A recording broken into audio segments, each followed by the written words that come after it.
大家早晨，我係 GM。青春呢一個同我無緣嘅詞語，但係最近我睇完《青春之傷》之後，我成個人渾身上下都充斥住青春感。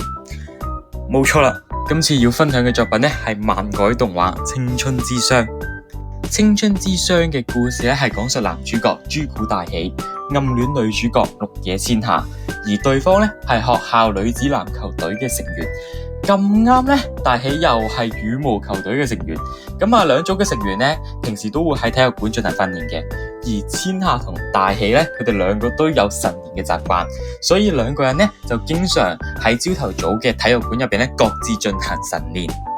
大喜亦都因為每一日都可以見到千夏呢，咁就慢慢被對方嘅魅力所吸引，而逐漸呢就中意咗對方嘅。而就喺呢個時候，千夏嘅父母呢，因為工作嘅原因要出國，而千夏自己本身呢，亦都係要跟住父母一齊離開嘅，放棄進入全國大會嘅呢一個嘅目標。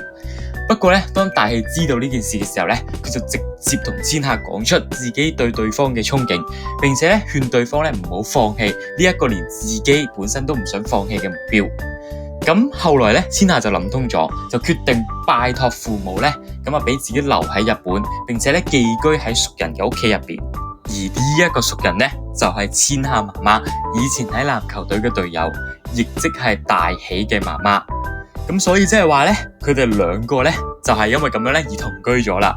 然後兩個人呢，就係咁樣保持住同居人嘅身份，並各自向住打入全國大會嘅目標前進。咁以上呢，就係青春之傷嘅序幕，冇錯，係序幕。因為青春之傷呢，佢並唔單止係講述男女主角向住全國大會進發呢個目標，佢並唔係嗰一種運動競技類嘅動畫。喺動畫入邊呢，對於佢哋嘅比賽呢，其實並冇太過詳盡嘅描寫嘅，甚至有好多嘅比賽呢都係片段嚟嘅。不過呢，佢嗰個嘅氛圍呢係依然做得好好嘅，你依然可以感覺到佢哋比賽之間嘅嗰種嘅緊張感。而對於平常嘅訓練呢，個描寫會稍微多一啲，但係都冇話特別側重喺呢一邊。對於大喜同埋千夏同居人嘅身份呢，亦都冇特別向呢個方向發展。一般嚟講呢，就只係講佢哋兩個對於呢一件事喺心境上嘅一啲嘅轉變，同埋一啲因為同居而出現嘅瑣碎事。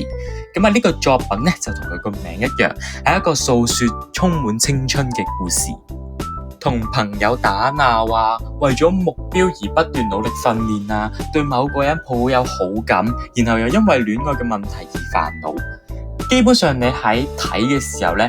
可以經常性咁樣睇到以上嘅劇情。而咁樣嘅劇情呢，唔單止係大喜會有，其他重要嘅角色，譬如大喜嘅青梅竹馬蝶野初，咁佢就有中意大喜，為咗令到大喜注意到自己而煩惱。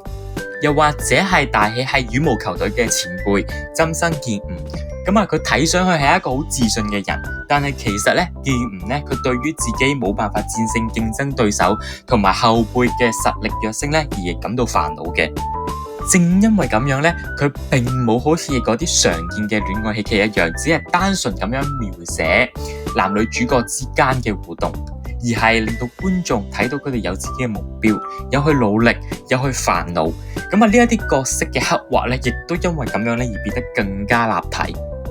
佢就係將青春嘅氛圍完全呈現咗喺觀眾面前。你一邊睇嘅時候呢，你會一邊感受得到佢所散發出嚟嘅青春感。至於製作品質方面呢，我整體咁樣睇落去呢，個品質呢係可以嘅，甚至係一啲位置呢，你會見到佢個畫面呢非常之靚。而運動畫面方面呢，基本上呢都係用 PPT 或者係切換成其他角色嘅畫面，但係緊張感呢，依然係可以透過音樂同埋其他角色嘅對話呢去感受得到嘅。如果你係鍾意睇戀愛喜劇，而且唔介意嗰一啲花一定篇幅去描寫角色劇情嘅觀眾嘅話呢，咁我係非常之推薦你去睇《青春之傷》嘅。順帶一提，呢一套動畫呢，佢已經公布咗製作第二季嘅消息，咁我個人嚟講呢，係非常之期待嘅。OK，咁今次嘅分享呢，就嚟到呢一度啦。喺呢一邊稍微講一下。我最近呢就重睇緊《守護甜心》，所以如無意外嘅話呢，咁下條片呢應該就係《守護甜心》嘅感想啦。咁我哋下次再見。